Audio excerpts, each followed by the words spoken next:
If you hear your brakes grinding, it's definitely time to replace your brakes or bring it into the dealership for attention.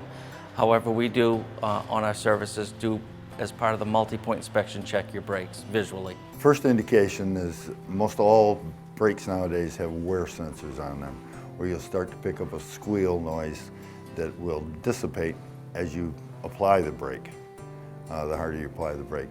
Or you'll notice a pulsation in your brake pedals.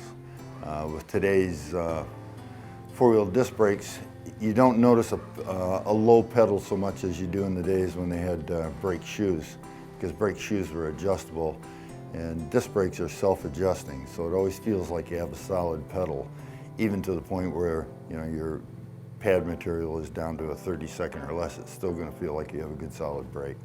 But there again, your indication there is going to be the squealer on the brake pads there, the sensor.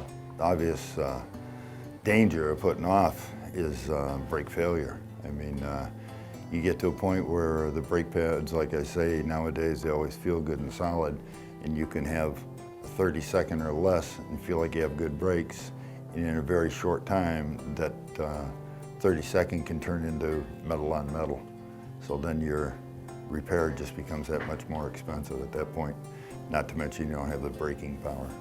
If you can do your brake repairs early, you may be able to save yourself some money by not having to replace the rotors. Sometimes we can machine them. If you wait too long, the rotors get damaged, there's no choice, we have to replace them.